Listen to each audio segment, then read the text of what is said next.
선한 사람 TV를 애청하고 계시는 국내에 계시는 성도 여러분, 안녕하십니까? 비가 왔다가 그쳤다가 장마철이 된 것 같습니다. 날마다 자신의 건강을 잘 유지해 가시기를 바라고 오늘은 기득권을 포기하자는 제목으로 말씀드립니다. 이 세상이 왜 이렇게 시끄러운가 하고 보았더니 한 가지 문제 때문이었습니다. 부모 간에, 형제 간에, 이웃 간에, 국가 간에 계속 싸움이 중단하고 있지를 못합니다. 기득권이라는 문제 때문이었습니다. 이 기득권, 이미 획득한 권리인데 개인이나 단체나 국가가 정당한 절차를 통해 얻은 권리입니다. 오늘 내가 나의 돈으로 한 권의 책을 구입을 했다면 이 귀중한 책의 주인은 나이며 기득권을 가지게 되는 것입니다. 기득권 그 자체가 잘못된 것은 아닙니다. 기득권이라는 말이 시대를 따라 변질이 되어 본래의 의미에서 이탈하여 권력이나 돈을 가진 특수한 계급을 지칭하기도 합니다. 왜냐하면 교만하고 깔보고 부려먹기 때문에 그렇습니다. 기득권자의 저항 때문에 개혁에 실패하였다면 이미 부와 권력을 차지한 세력을 기득권자로 간주하는 부정적인 의미로도 사용되고 있습니다. 첫째, 예수님께서 기득권을 포기한 문제를 생각하겠습니다. 예수님은 인간의 모습으로 이 땅에 오셨습니다. 인간을 얼마나 사랑했기에 죄인들을 구원하시려고 우리와 친밀한 대화를 하시려고 예수님은 하나님이라는 그 기득권을 포기하셨습니다. 하나님으로서의 권리를 포기하신 것입니다. 사랑, 즉 아가페란 무엇입니까? 사랑은 기득권을 포기하는 것입니다. 사랑은 집착이 아닙니다. 자녀에 대한 사랑도, 부부간의 사랑도, 남녀의 사랑도, 인간의 에로스의 사랑이 지나치면 집착으로 변질됩니다. 사랑이라는 맹분하에 상대방을 속박하고 주는 만큼 받지 못한다는 생각에 불만과 우울감을 가지게 됩니다. 그 이유는 잘못된 사랑을 하고 있기 때문입니다. 인간의 사랑이 열정적이지만 실패자가 되는 이유가 바로 사랑의 집착 때문입니다. 그러나 예수님의 사랑은 차원이 다릅니다. 예수님은 하나님께서 하라고 주신 일을 이루기 위하여 권세를 포기하고 죽기로 작정하시고 십자가를 지실 것을 결심하셨습니다. 바로 이 말씀은 요한복음 17장 4절에 기록되어져 있습니다. 사람은 수천 번 옷을 갈아입어도 사람의 본성은 바뀌지 않습니다. 그러나 예수님은 본래 하나님이셨습니다. 예수님은 사람들처럼 몸으로 바꿔 입은 것이 아니라 하나님께서 참 인간이 되어 이 땅에 오셨고 십자가에 죽으시고 부활하심으로 죗값으로 지옥에 가게 된 인간을 구원하신 것입니다. 고린도후서 5장 21절에 우리를 위하여 하나님께서는 죄를 모르시는 그리스도를 죄 있는 분으로 여기셨습니다. 그래서 우리는 그리스도로 말미암아 하나님께로부터 무죄의 선언을 받게 되었습니다. 예수님은 송두리째 기득권을 포기하셨습니다. 이것이 진정한 사랑입니다. 여기에 진정한 자비가 있고 진정한 배려가 있고 진정한 사랑이 넘치는 곳이 되는 것입니다. 기득권이 있는 한 거기에는 유토피아가 건설될 수 없습니다. 둘째, 바울의 사도권, 즉 기득권 포기를 보겠습니다. 고린도전서 9장 1절에서 27절에 나오는 말씀입니다. 1절에 여러분은 바로 내가 주님을 위해서 일하여 얻은 열매가 아닙니까? 라고 말을 했습니다.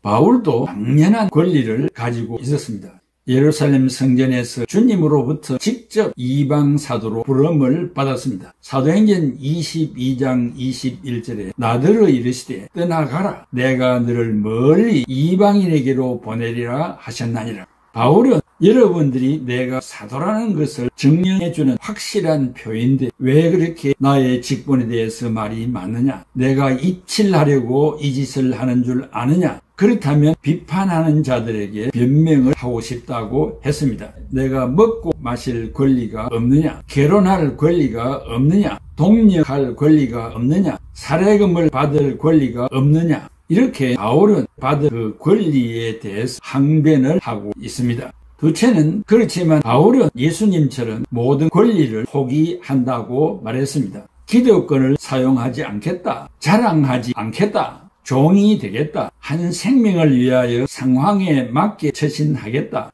맡은 일에 다름질하겠다. 절제하겠다. 방향 감각을 가지고 살겠다고 했습니다. 고린도전서 9장 26절에 그러므로 나는 다름질하기를 향방 없는 것 같이 아니하며 헬라말 호스 우 아텔로스 as not without aim 목적 없는 삶을 살지 않겠다고 말했습니다.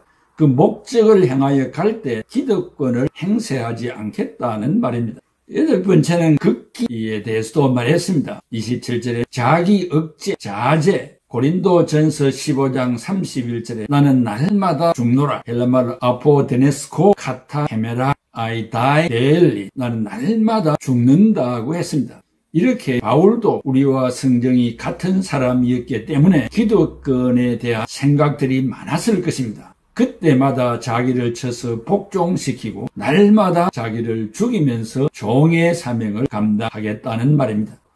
바울은 모든 것을 다 포기하고 오직 과거는 율법 중심으로 살았고 현재는 죽을 준비를 하고 있고 미래는 의의 멸관을 위하여 3차 선교를 한다고 했습니다.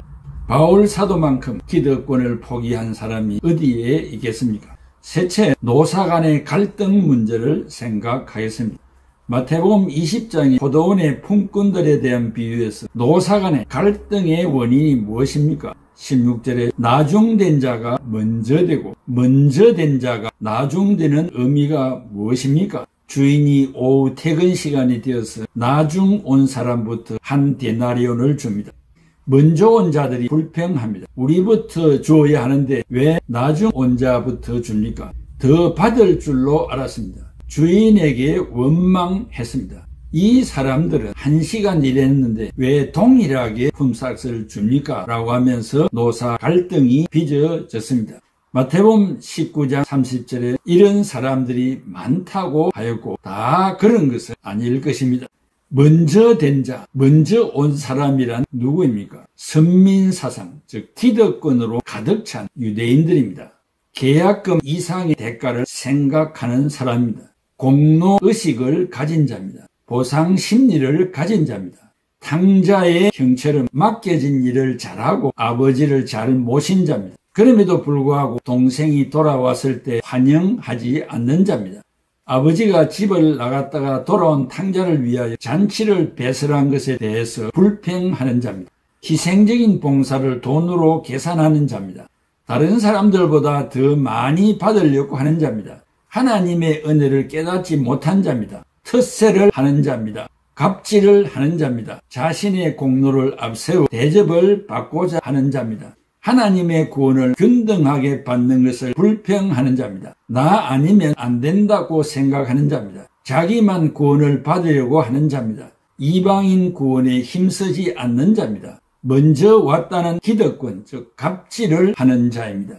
나중 온 자가 누구입니까? 주님의 일에 대해서 대가를 바라지 않는 자입니다. 주님의 일은 계약직이 아니고 봉사지라고 생각하는 자입니다. 성역에 수고하면서도 보수에 관심이 없는 자입니다. 일의 즐거움을 느끼는 자입니다. 받은 은혜를 감사하여 충성하는 자입니다. 품삯보다 봉사하는 일에 즐거움을 가진 자입니다. 놀고 먹지 않는 자입니다. 값없이 구원받은 은혜에 감격하는 자입니다. 공로사상이나 보상심리를 가지지 않는 사람입니다. 갑질을 하지 않는 자입니다. 절대로 보수나 인간의 칭찬을 기대하지 않는 자입니다.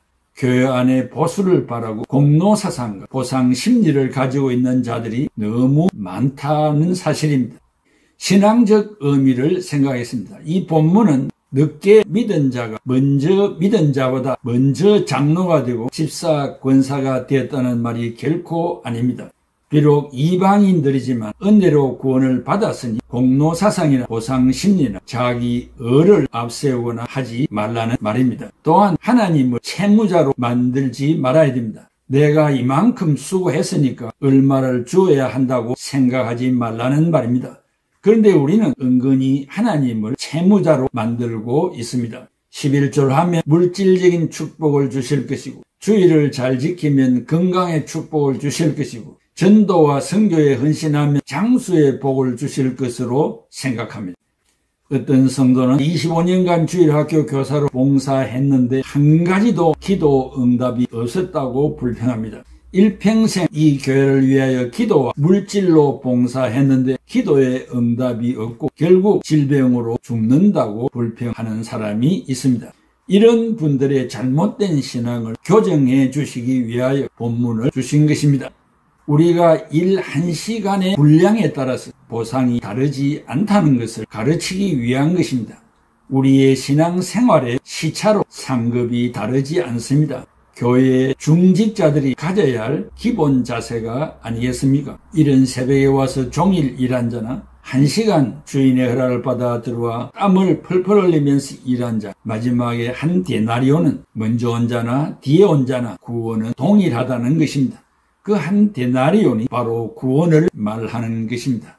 모태신앙이나 마지막 죽을 때 예수를 영접한 자는 다 구원은 동일하다는 사실입니다. 많은 것을 헌신한 사람은 하늘나라에서 상급받을 것이고 우리가 받는 구원은 동질성이라는 것을 기억해야 됩니다. 자기 기득권을 지키려고 발부둥치다가 죽는 자들이 있습니다. 내가 속한 교회에서 단체에서 기득권을 지키려고 사생결단하는 어리석은 자들이 있습니다. 중생한 신자들은 이미 기득권을 포기한 자들입니다. 종노릇하기로 결단한 자들입니다. 예수님처럼 바울처럼 날마다 죽는 생활을 하시기를 바랍니다. 그리하면 가정의 평화와 사회의 질서가 잡히고 유토피아가 건설될 것입니다. 정치계에서도 기득권을 포기하는 이변이 생겨야 하는데 이 일만큼은 신자들이 모범을 보여야 할 것입니다.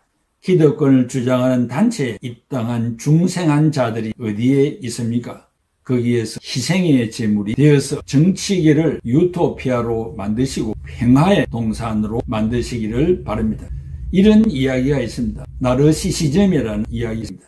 옛날 그리스에 나르키소스라는 청년이 있었습니다. 어느 날 그는 맑은 샘물에 비친 자신의 모습을 보고 뜨거운 사랑을 느낍니다. 나르키소스는 샘물에 비친 자신을 너무도 사랑한 나머지 끌어안으려고 끊임없이 시도를 합니다. 그럴 때마다 물속의 형상은 끌어안아 지키기는커녕 흐트러질 뿐이었습니다. 자기 도취와 자기 중심적 사고방식을 가리키는 나르시시즘의 어원 이야기입니다. 프로이드는 이것을 인격장애 및 정신분열증으로 보았습니다. 아무도 사랑하지 않고 오로지 자신만을 사랑하다가 그것이 불가능한 일이라는 것도 모르고 울부짖다가 끝내 비참한 죽음을 맞이한 나르키소스 이야기입니다. 혹 내가 바로 그 자신이 아닌가라고 생각해 보아야 했습니다. 사랑하는 성도 여러분, 여러분은 누구를 사랑하고 있습니까? 나를 위해서만 살고 있습니까? 조금 범위를 넓히면 가족을 위해서만 살고 있습니까? 오늘 우리는 은혜를 받은 자로서 주님을 위하여 하나님의 영광을 위하여 살아가는 자고 공동체를 위해서 살아가는 원대한 포부와 희망을 하나님으로부터 받은 자들입니다. 이 일을 성취하기 위해서는 기득권이 방해하고 있습니다. 기득권을 포기하지 않고서는 주님 가신 길을 따라갈 수 없습니다. 바울 사도가 가신 길을 갈 수 없습니다. 기득권을 포기하는 자에게 주어지는 이 영광을 여러분들이 누리시기를 바랍니다. 기도하겠습니다. 고마우신 아버지 하나님 은혜와 사랑을 감사합니다. 오늘도 기득권을 포기하자는 말씀을 드렸습니다. 포도원에 아침 일찍이 들어와 일한 자와 퇴근 시간 1시간을 두고 배하다가 주인으로부터 허락을 받아 1시간 일하고 동일한 품삯을 받은 사건에 대해서 생각했습니다. 아버지 하나님, 이 사건 속에서 기득권자가 누구며 기득권을 포기한 자가 누구인가를 생각했습니다. 우리 자신들이 바로 기득권을 포기한 자로서 가정에서, 교회에서, 직장에서, 사회에서 살아가 내가 있는 곳에 하나님의 은혜 충만한 유토피아가 건설되게 하여 주시옵소서. 하나님이신 예수님이 이 땅에 오셔서 하나님됨을 포기하시고 인간과 같이 33년을 사셔서 하나님이 주신 사명 십자가 지는 일을 성취하여 하나님께로 가신 기득권을 포기하신 예수님의 아름다운 신앙 정신을 닮아가는 우리들이 되게 하여 주시옵소서. 예수 그리스도의 이름으로 기도하옵나이다. 아멘.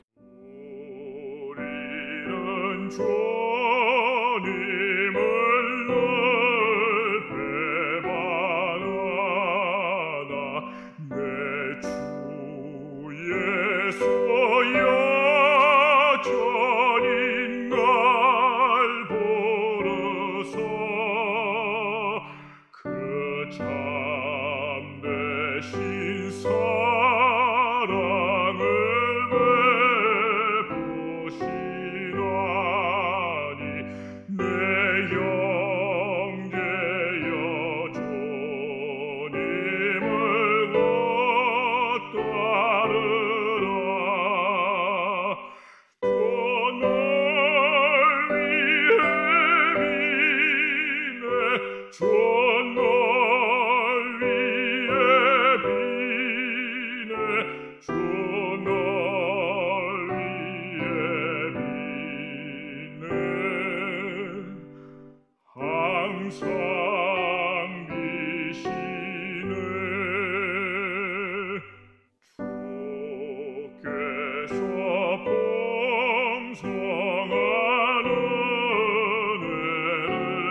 주